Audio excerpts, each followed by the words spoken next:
Namaskar and welcome to Indian Diplomacy, show on India's national television channel, Doordarshan, about Indian foreign policy, India's international relations, and key developments in important regions of the world that have an impact on India's rise.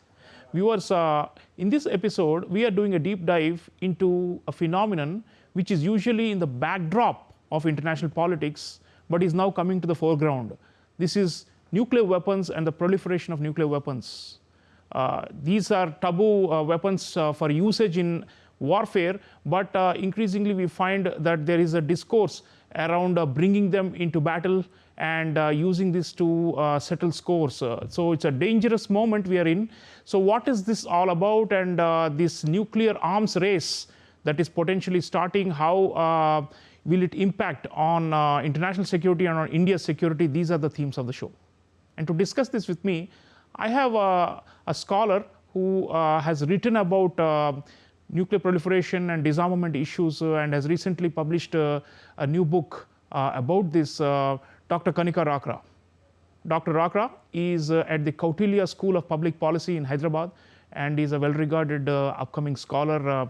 Welcome to Indian Diplomacy, Kanica. You know, the US President Donald Trump recently came up with a very startling announcement that they will restart nuclear testing after a moratorium going back to 1992. So for 30 plus years they have not done overground testing, and the US already has a 5,000 plus nuclear arsenal, and yet President Trump has said that others are testing, and that Russia and China will be even with the US in 5 years, and therefore he says on equal basis we also will now test nuclear weapons. So this has in a way opened the genie out of the bottle.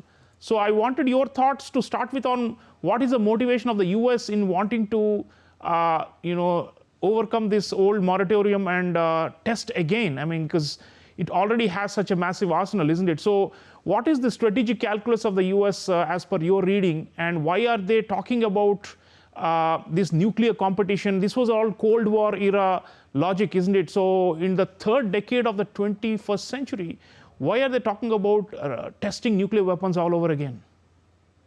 First of all, Sreeram, thank you for inviting me to your program. The reason could be multiple, because there is geopolitical competition that is striving currently within the world, right? When we are seeing this happen, one of the key things that comes out is if China is developing something, Russia is developing something, US would not want to be behind in terms of developments that are happening. So I'm presuming that a lot of where President Trump's ideas come from are also from what he's seeing happen around the globe. They may warrant a little bit more introspection in terms of whether it's really required at this point of time. Personally, at this point of time, having read or studied nuclear policies for some time, I don't think that we necessarily need to go into nuclear testing at this in this hour. However, we see that once Donald Trump has announced this, there may be a furore or a global fallout of this discussion as well. And Kanica, I mean, Trump has even said that we are number one and that the others are going to catch up with us. But actually, if you look at the arsenals, Russia has a slightly larger arsenal overall, isn't it? So let's talk a bit about what the US has, and they have been, I'm sure, testing what they call subcritically and, in terms of experimentation without actually doing overground testing, right, for all this while. So they are continuing to probably modernize their nuclear arsenal anyway. So this whole, narrative around converting the Pentagon from a Department of Defense into Department of War and authorizing them to conduct nuclear tests, what is the signaling? I mean, big powers have often used this nuclear card more like to bully and blackmail smaller countries, isn't it? So your reading of what is going on with the US? So a lot of what you see if we just look at what has happened in December 2025, right? So one, we have the national security strategy that came out, and then you have the NDAA that came out, which were diametrically, or at least they didn't necessarily where they weren't symmetrical in terms of their approach. So one of the key things that comes out is while the NSS is more of a political document that's trying to put out ideas in a specific way. You have the NDAA, which is saying that no, we need to ensure that defense is NATO is one of our priorities. Even though the NSS is saying that Europe needs to put in more within NATO and within the partnership with the US. So you have these sort of contradictory things that are coming out of the US at this point of time, which leave a lot of space in terms of trying to figure out where the direction of the US is going to be. So while we take what President Trump has said at face value, because he is the President of the United States, I would also say that there may be some merit in trying to see what follows through in those statements, rather than just take that statement and think that it will lead to a proliferation of nuclear testing. Yeah, so I think we'll have to actually see whether they go to overground testing again after 33, 34 years, and that then what kind of ripple effect it will have on the others. The other big player, of course, is Russia. I mean, historically, they have a huge stockpile. And they also have a very large arsenal of what is called tactical nuclear weapons, which are lower yield but are apparently for usage in real battle. And they have been threatening to use it, and they've said their nukes are on standby in Belarus in the context of their war in Ukraine. So Russia has also withdrawn from the Comprehensive Test Ban Treaty. Its ratification in 2023 is saying that they don't want any strategic asymmetry with the US. And Russia, of course, is a master at always showcasing their latest nuclear capable missiles and delivery systems. So the brinkmanship is on. There's no doubt about, at least rhetorically, is happening, Kanica. So from the Russian perspective, what do you think is driving this, increasing rancor with the US on this matter, where they are, the US is saying that Russia is even testing something called hydronuclear weapons and all these things. And what exactly is going on from the Russian point of view, you think, especially in the context of the war that they are waging in Eastern Europe? What is the role of nuclear weapons in all this? Because at the end of the day, this is supposed to be a conventional war, but that taboo seems to have been, at least in the official discourse, they're all threatening to use nuclear weapons and go to any extent. So what is going on there? So with Russia, we do see a lot of saber rattling that's happening, especially since the Russia-Ukraine conflict erupted. And you see that the more you push Russia into a corner, it does tend to use the nuclear laser as its final weapon that it would use, and it would not shy away from using.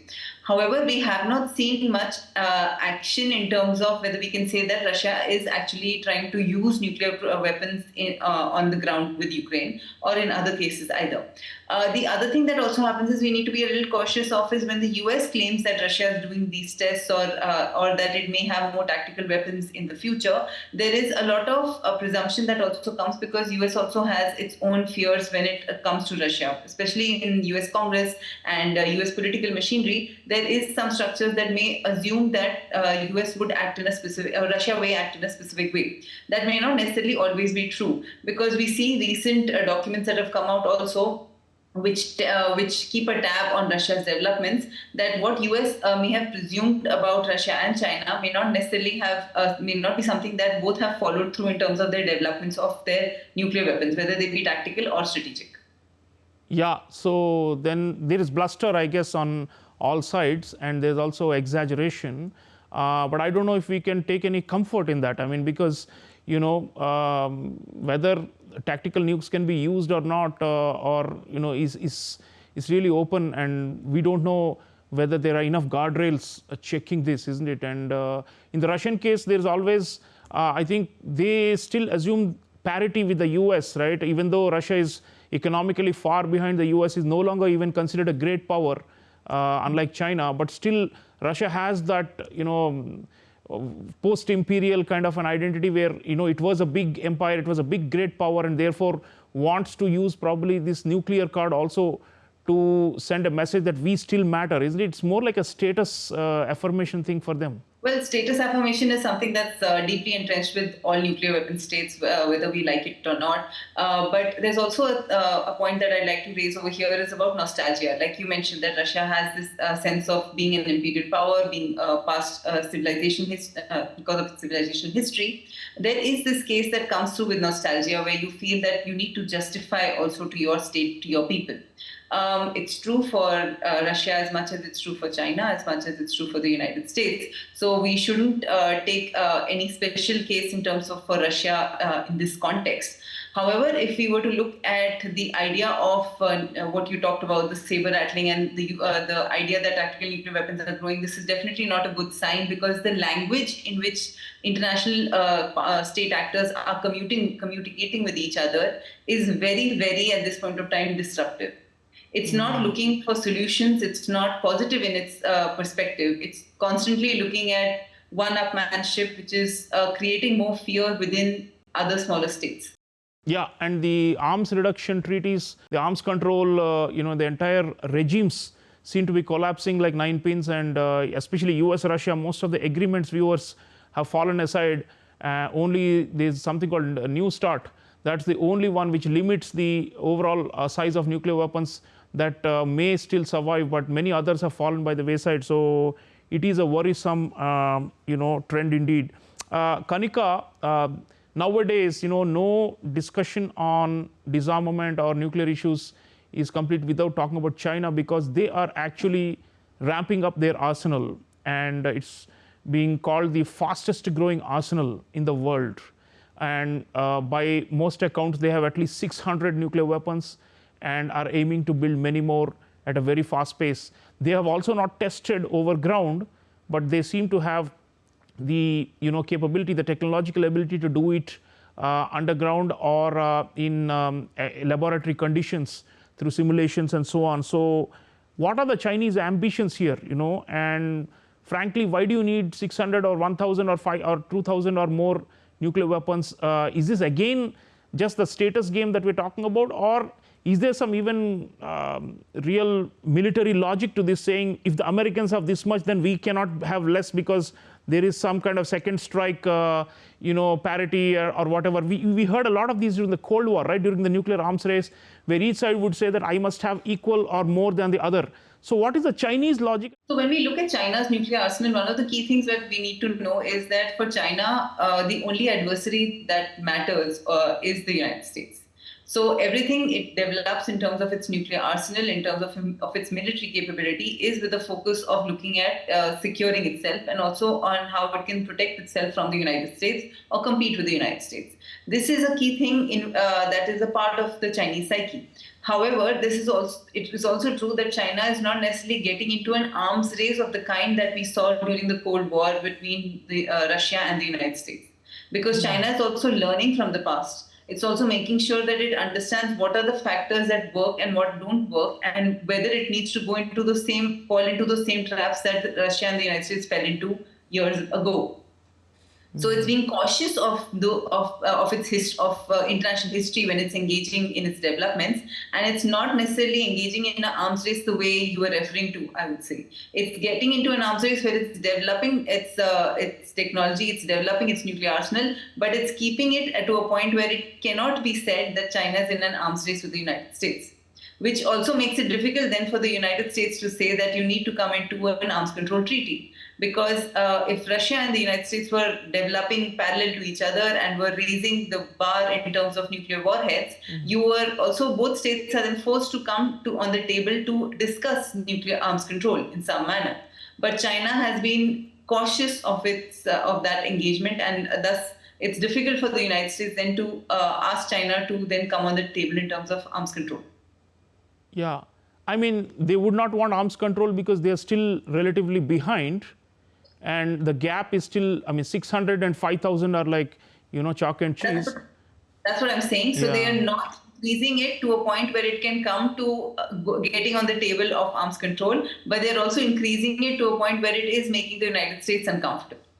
Right, so it's a cautious process in which they're engaging. Yeah, and in terms of the missiles and, the entire ability, the triad system, they have publicly demonstrated their ability to strike anybody, anywhere on earth, with the intercontinental ballistic missiles and all that. The Chinese have very advanced delivery mechanisms, isn't it? And this is the other part, isn't it, Kanika? Because it's not only nuclear weapons per se, but also the delivery systems. And usually the races, the arms races involve both these interrelated sets. And there, I think the Chinese are actually developing very fast. Yes, that's true. The Chinese are, as I said earlier also, that the Chinese are being very smart in their approach of developing nuclear arsenal and their weaponry. So whether it is with respect to missiles or whether it's with respect to tactical nuclear weapons or intercontinental missiles, they are being cautious in their approach and they're learning from history. So while they are increasing their weaponry in specific areas, they're not giving the space for the United States to call it on the table in terms of negotiations of any kind. Which talks also of their ambition to do further vertical proliferation, which I'm sure they have in mind, and it remains to be seen how far they'll go. I mean, right now, like you're saying, maybe it's still limited 600. 600 is more than all the other nuclear weapon states except Russia and the US. So they are ahead, and in that sense, because there are 9 nuclear states, and compared to the other 7 or other 6, China is still bulking up, so that's something to be watched.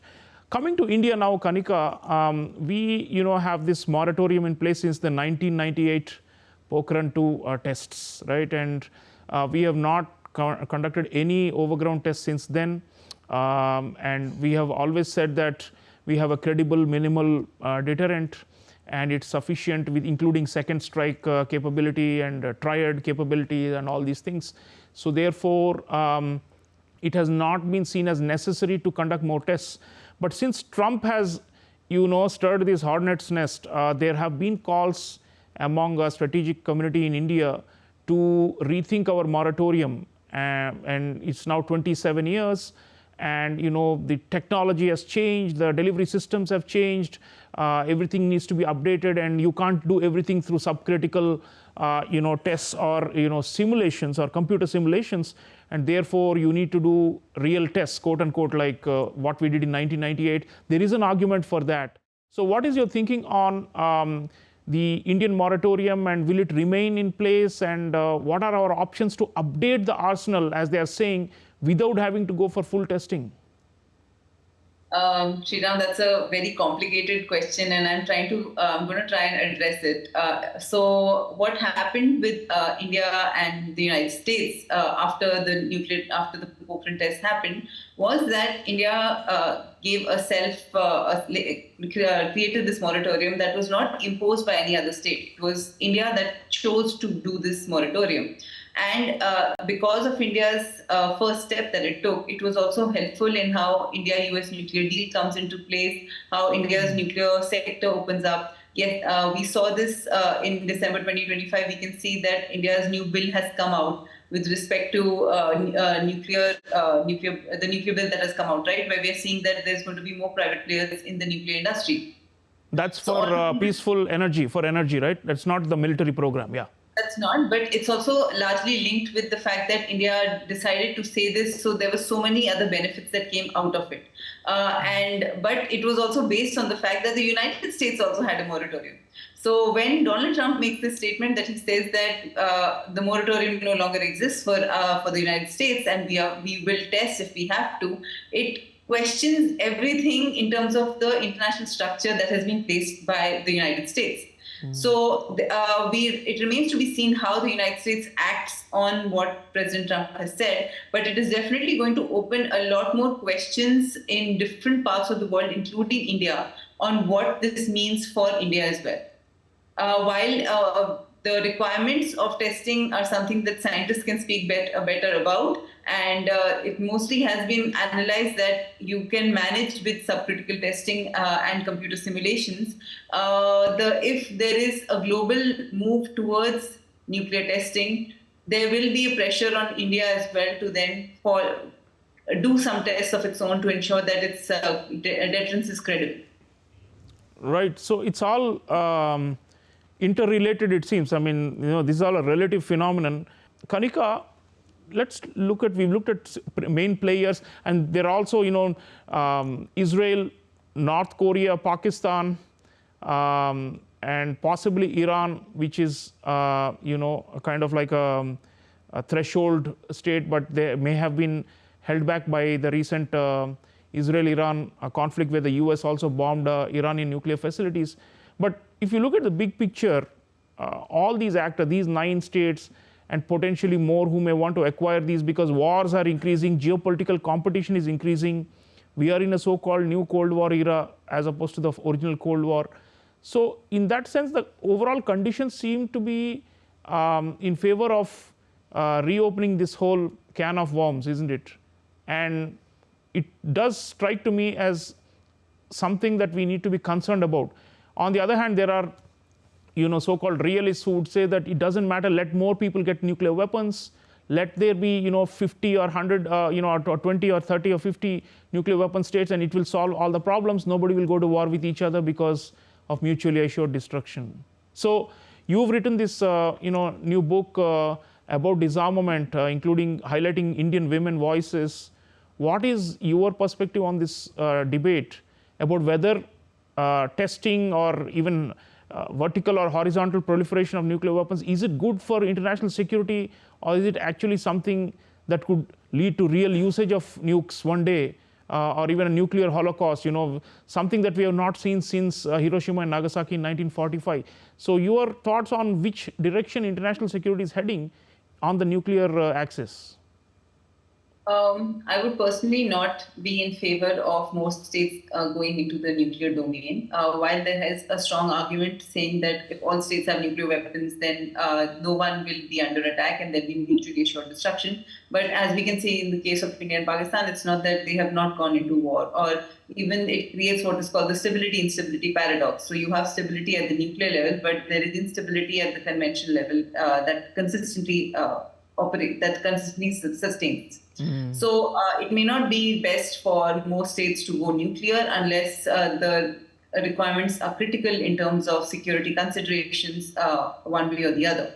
However, when it comes to looking at disarmament, it is important to understand that our language, while we understand that conflicts are growing and there is constantly a space where we are looking at more conflicts in the region, whether it's Israel, Palestine, whether it's Russia, Ukraine, there is the need for us as state actors to look at what it means to be in a world where we can think of disarmament. So I just like to point out that this is the book that that got released in 2025. It's called Emerging from the Shadows, essays on disarmament by Indian women. So the idea behind the book was just to bring out voices that speak about how far we are from disarmament, how possible it is for disarmament to happen from an Indian perspective, where we see Russia, Ukraine, we see China, we see Russia, we see United States. We're hoping that at least some voices from India can make a difference in terms of thinking about disarmament, at least, if nothing else. Yeah, and what should we as Indians feel like this is some kind of competition, and that we should also be catching up with the others? I mean, that's always the traditional national security inclination, isn't it? That others are going ahead and we can't be left behind, like you mentioned.